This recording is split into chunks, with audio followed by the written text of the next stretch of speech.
Ladies and gentlemen, good evening, and it is my hope and prayer that this video is actually going to find you guys in good health. Personally, I am fine. Kisumu is also fantastic. Maybe you could also let me know where you are watching the video from, the county or the country, in case you are out of the republic. Ladies and gentlemen, some jokes can be taken way too far.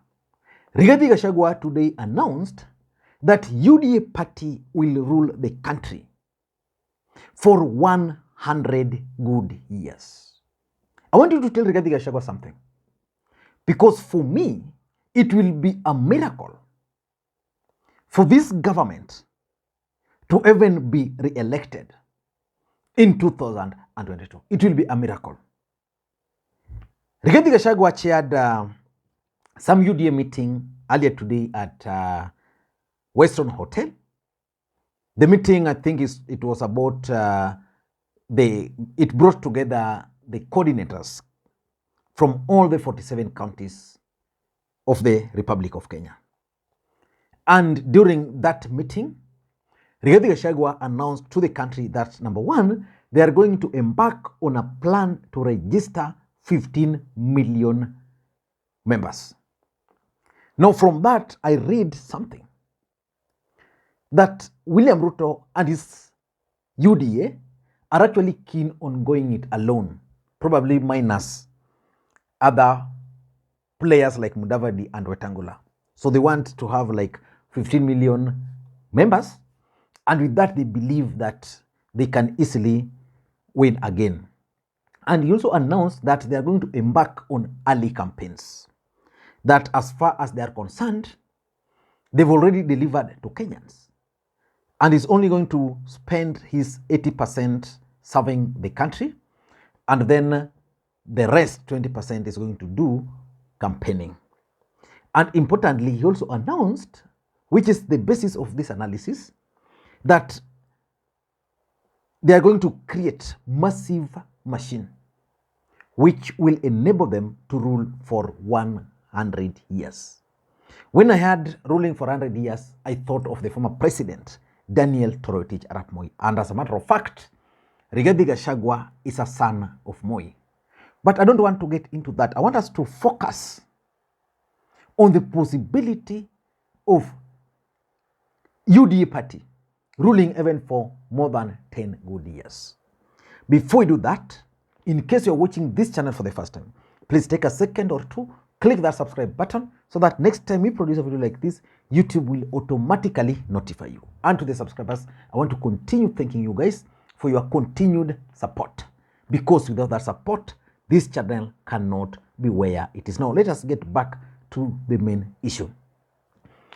Do you think UDA as a political party can rule for 100 years?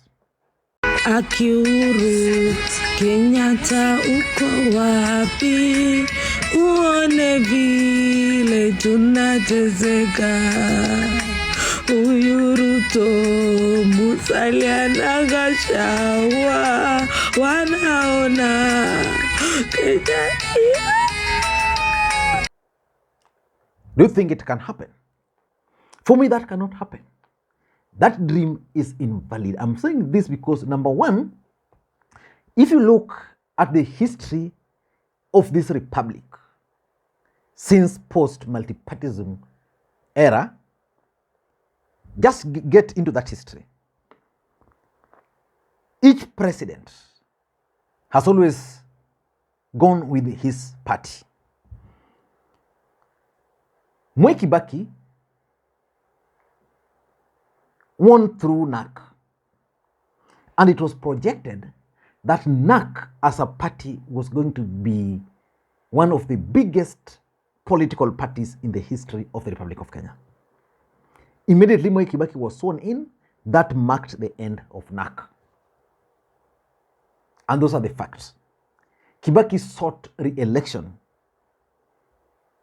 on a new political party, PNU, which brought together several small political parties here and there. Something I'm seeing Ruto doing in the next election. Then Uhuru Kenyatta came with Jubilee. In fact, in the second term, when now URP and TNA formed a merger, William Ruto announced to the country that that party was going to rule this republic for several years. Indeed, Jubilee was a powerful political party, youthful leaders. But what happened after the election? Ruto had to leave Jubilee to form his own political party, UDA. Again, he formed UDA, then they formed Kenya Kwanzaa. I can predict that if they will be lucky in 2027, then that party will not go beyond 2027 because several other factors will be at play. William Ruto's interest will be at play. Rigathi Gachagua's interest will be at play. In fact, I was reading the comment on that post. Most people are reminding Rigathi Gachagua that he's going to be the first person to leave that party because he's going to be kicked out. Weta, all those interests, as long as they will not merge, there is no way. In fact, if you were to remove Ford Kenya and ANC party from Kenya Kwanzaa, that party called UDA cannot even form a government. Number two, Kenyan politics is about personality. And that's why these parties die with their leaders. Kibaki was the leader of DP before joining NAC. When NAC kind of disintegrated, Kibaki through DP formed PNU, several coalition parties. So when Kibaki left office, what happened? You can even take the case of Kanu, which Moi had projected would rule for 100 years. When Moi left office, that marked the end of Kanu. You take Jubilee, Uhuru as the face. The moment Uhuru Kenyatta left, that was the end of Jubilee. UDA party is William Ruto's political party. The moment William Ruto will leave it, that will be the end of that party.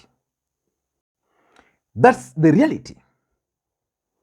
Our politics is personality based. You remove Ruto from UDA, it will mark the end of UDA. Just like you remove Kalonzo from Wiper, it will mark the end of Wiper. You remove Raila from ODM, it will mark the end of ODM. Our politics in Kenya is personality based. There is no political party in Kenya which is based on pure ideology. You see, like if you go to South Africa, they have the ANC party, which is founded on some ideology. You go to CCM in Tanzania, formed based on ideology. In Kenya, it's about either tribe or personality. So the moment William Ruto will exit political scene, that will mark the end of UDA. He likes it or not. And because of that, there's no way they are going to extend their stay there. Number three, UDA will not be able to rule because of the Kenya Kwanzaa factor. In Kenya Kwanzaa, we have several other political parties. There's Musalia Mudavadi, there is Wetangula, there is Alfred Mutua, and several others. These guys are praying day and night for Ruto to win in 2027. And then they are hoping that after that, it will be now their time. In fact, Musalia Mudavadi believes very strongly that as soon as Ruto's term comes to an end, he's going to be the next president. Rigathi Gachagua is also hoping the same. Tell me, in a situation where Ruto is out of office, then you have Mudavadi and Rigathi. Do you think Mudavadi will accept to deputize Rigathi? And of course, several other factors shall have changed. So for me, the ambitions of Weta, the ambitions of Mudavadi, and the ambitions of Rigathi Gachagua will not allow UDA to form the next government, even if they were to go for 10 years. Number 4, Kenya Kwanzaa failures. If you look at this country today, Kenyans are already tired with this government. That is the reality.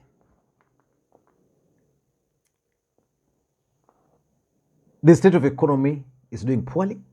Ruto is doing nothing about it. Tribalism is getting its root back into the country again. The empty promises which Ruto gave to his supporters is unable to fulfill. Bahati tumefika, serikali hata isituambie chochote. Kama wanataka kutekeleza kitu, watekeleze na huko sisi tunajionea tuko na macho. Kwa sababu mambo ya uongo hatutaki. Mambo ya kuambia Wakenya unga ni 170, hiyo maneno waende waambie nchi jirani huko. Kwa sababu sisi ndio tunanunua, we know the price. Mambo ya kusema tutapunguza gas up to 500 to 300, pia waende waambie nchi nyingine. Kwa sababu baadaye wanakuja wanatuambia ni mitungi.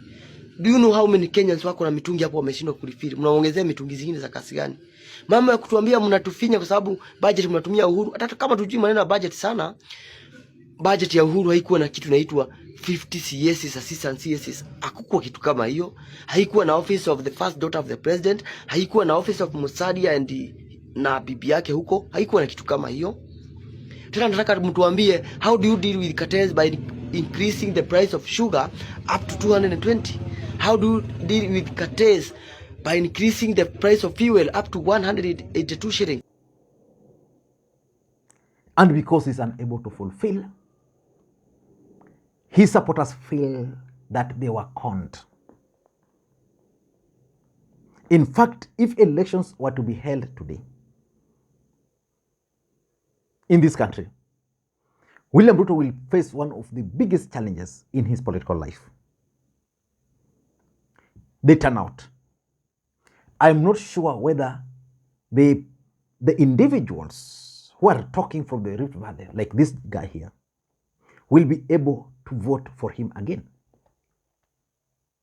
I'm not sure whether this woman who was being carried on a wheelbarrow